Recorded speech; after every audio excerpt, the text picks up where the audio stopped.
नमस्कार साथियों, daily current affair show में आप सभी का बहुत बहुत स्वागत है। आज 10 अगस्त 2025 का करंट अफेयर हम लोग इस क्लास में पढ़ेंगे। आइए जल्दी से शुरू कर देते हैं। पहला करंट अफेयर है top 10 safest city. Top 10 safest city साथियों, नुम्बेओ सेफ्टी इंडेक्स एक जारी किया गया है जो दुनिया भर के सुरक्षित शहरों की रैंकिंग है। पूरे वर्ल्ड में रहने के लिहाज से सबसे सेफेस्ट, सबसे सुरक्षित शहर कौन है, उसी के इंडेक्स है। दुनिया में भी और अपने भारत में भी हम देखेंगे तो दुनिया में, विश्व में सबसे सुरक्षित प्रथम स्थान पर जो शहर है वो अबू धाबी है। यूएई देश की राजधानी अबू धाबी दुनिया में शीर्ष है सुरक्षित शहरों में। और सेकंड अगर आपसे पूछेगा, सेकंड अगर पूछेगा तो साथियों दोहा है, कतर की राजधानी दोहा है। और थर्ड अगर पूछ ले तो दुबई है, यूएई का ही शहर, यूएई का सबसे बड़ा शहर दुबई। ये फर्स्ट सेकंड थर्ड दुनिया के सबसे सुरक्षित शहर हैं किसके अनुसार? नुम्बेओ सेफ्टी इंडेक्स 2025 के अनुसार। अब हम भारत पे आ जाते हैं। हमारे भारत में सबसे सुरक्षित शहर तो कर्नाटक का मंगलोर है, शीर्ष पर फर्स्ट है। और सेकंड गुजरात का बड़ोदरा। और थर्ड अहमदाबाद, गुजरात का ही अहमदाबाद। याद रखे रहिएगा, भारत का सबसे सुरक्षित शहर मैंगलोर, दूसरा बड़ोदरा और तीसरा अहमदाबाद। विश्व का सबसे सुरक्षित शहर अबू धाबी, दूसरे पर दोहा और तीसरे पर दुबई।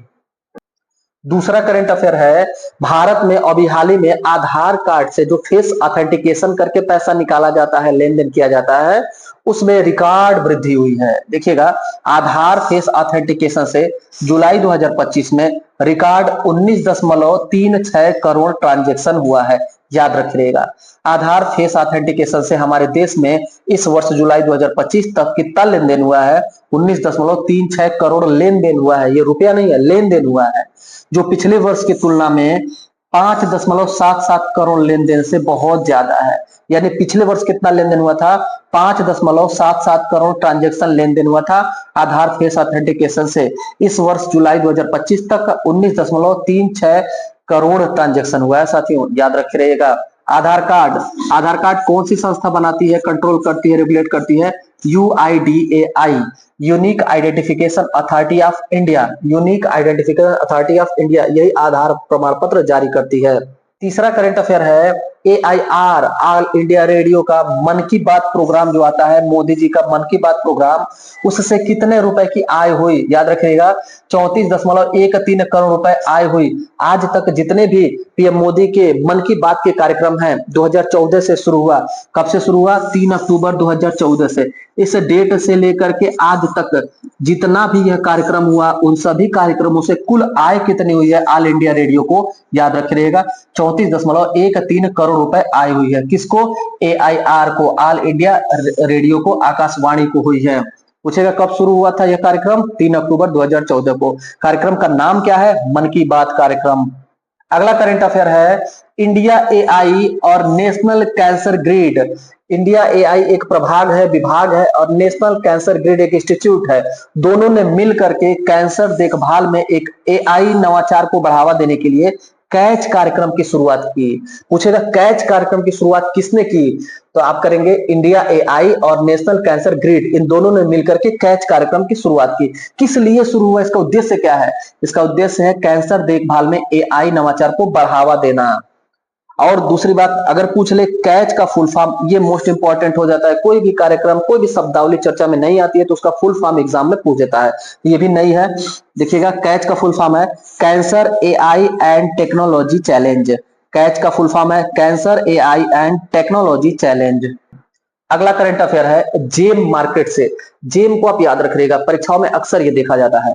जेम फुल फॉर्म होता है government e market place. Government e market place मतलब भारत सरकार का, केंद्र सरकार का एक ऑनलाइन डिजिटल मार्केट है जिसमें किसान और व्यापारी अपना प्रोडक्ट बेचते हैं और खरीदते हैं। भारत सरकार का डिजिटल खरीद प्लेटफॉर्म ऑनलाइन बाजार मार्केट है। इसकी शुरुआत हुई थी 9 अगस्त 2016 को। इसने अभी हाल ही में 5.4 लाख करोड़ रुपए पूंजी हासिल कर लिया है।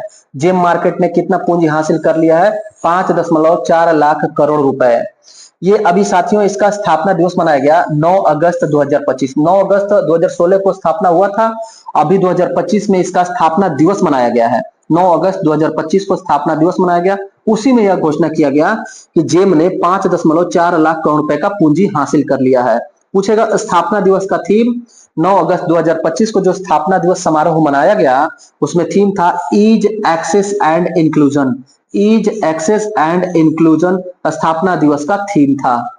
अगला करंट अफेयर है, एशिया की सबसे लंबी मालगाड़ी अभी हाल ही में भारतीय रेलवे ने ट्रायल किया है। देखिएगा, पूछ देगा परीक्षा में, महत्वपूर्ण बात है। भारतीय रेल ने एशिया का सबसे लंबा मालगाड़ी का ट्रायल रन किया है। उसका नाम क्या है? रुद्रस्त्र। रुद्रस्त्र क्या है? रुद्रस्त्र भारतीय रेलवे का एक मालगाड़ी ट्रेन है जो एशिया और भारत का सबसे लंबा मालगाड़ी है। इससे पहले साथियों नागवासुकी मालगाड़ी अपने भारत और एशिया की सबसे लंबी मालगाड़ी थी। अभी रुद्रस्त्र है। इसके बारे में डिटेल देखिएगा। रुद्रस्त्र की कुल लंबाई 4.5 किलोमीटर लंबी है। इसमें कितने इंजन होंगे? 7 इंजन होंगे। और इसमें बोगी कितनी होगी? इसमें 345 बोगी या वैगन होगा। और हर 59 वैगन के बाद एक इंजन लगा होगा। 59 वैगन होगा, बोगी होगा, उसके बाद इंजन, फिर 59 बोगी के बाद इंजन होगा और फिर 59 बोगी उसके पीछे होगा। ऐसे करके साथियों बीच बीच में इंजन लगा रहेगा। अच्छा, ये एशिया का हो गया, भारत का हो गया रुद्रस्त्र सबसे लंबा मालगाड़ी। तो पूछे दुनिया या विश्व का सबसे लंबा मालगाड़ी है ऑस्ट्रेलिया का। याद रखिएगा, ये परीक्षा में आ सकता है। ऑस्ट्रेलिया की सबसे लंबी मालगाड़ी है जिसकी लंबाई है 7.3 किलोमीटर और इसमें 8 इंजन है और 682 वैगन या बोगी है। दुनिया में सबसे लंबी मालगाड़ी कहां चलती है? ऑस्ट्रेलिया में। एशिया की सबसे लंबी मालगाड़ी तो भारत में। नाम क्या है? रुद्रस्त्र। अगला करंट अफेयर है साथियों आईआर से। आईआर मतलब इंटरनेशनल रिलेशन, अंतरराष्ट्रीय संबंधों से अगला प्रश्न है। देखिएगा, अजरबैजान और आर्मेनिया इन दोनों देशों में 40 साल से संघर्ष चल रहा था। उस संघर्ष का संघर्ष विराम हो गया, उस युद्ध का युद्ध विराम हो गया। 40 वर्ष पुराने अपने जो भी उनकी दुश्मनी थी उसको उन्होंने खत्म कर दिया। इसमें मध्यस्थ कौन था? पूछेगा। यह अमेरिका के राष्ट्रपति डोनाल्ड ट्रंप के मध्यस्थता में समाप्त हुआ। अजरबैजान और आर्मेनिया। साथियों अजरबैजान और आर्मेनिया क्षेत्र पूछे काकेशस पर्वत श्रेणी का क्षेत्र है। नगोनो कराबाख क्षेत्र के कारण ही इनमें विवाद था। अगर पूछे अजरबैजान और आर्मेनिया में किस क्षेत्र के लिए विवाद था? नगोनो कराबाख क्षेत्र के लिए। ये कहां पड़ता है? तो ये काकेकस पर्वत श्रेणी के पास पड़ता है, यही विवादित क्षेत्र था। अच्छा, ये दोनों ने अभी युद्ध विराम संघर्ष विराम कर लिया, तो स्टैटिक जीके इनसे आ सकता है। याद रखिएगा, अजरबैजान की राजधानी है बाकू। अजरबैजान की राजधानी है बाकू और यहाँ की मुद्रा है मनात। यहाँ की मुद्रा है मनात। देखिएगा, दिखाई नहीं दे रहा, छोटा कर देते हैं थोड़ा सा। अजरबैजान की राजधानी बाकू, अजरबैजान की मुद्रा मनात। आर्मेनिया की राजधानी है येरेवन। आर्मेनिया की राजधानी है येरेवन और यहाँ की मुद्रा है ड्राम। और अजरबैजान के राष्ट्रपति हैं इल्हाम अलीएव। अजरबैजान के राष्ट्रपति हैं इल्हाम अलीएव और आर्मेनिया के प्रधानमंत्री हैं निकोल पशीनियन। निकोल पशीनियन आर्मेनिया के प्रधानमंत्री हैं। सारा डिटेल आप याद रखिएगा। अंतिम करंट अफेयर है, भारतीय रेलवे ने अभी हाल ही में राउंड ट्रिप पैकेज की घोषणा की है। राउंड ट्रिप पैकेज, त्योहारों का मौसम चल रहा है। त्योहारों के मौसम में भारतीय रेलवे ने घोषणा किया कि अगर कोई यात्री राउंड ट्रिप टिकट बुकिंग कर रहा है तो उसके किराया में 20% की छूट मिलेगी। उसका 20% किराया छूट हो जाएगा। लेकिन यह कब से लागू होगा अगर पूछा जाए तो 14 अगस्त से लागू होगा। 14 अगस्त 2025 से यह लागू होगा। आपसे परीक्षा में पूछ सकता है राउंड ट्रिप पैकेज किसने शुरू किया? इंडियन एयरलाइन ने शुरू किया, टाटा एयरवेज ने शुरू किया, भारतीय रेलवे ने शुरू किया, redbus.com ने शुरू किया।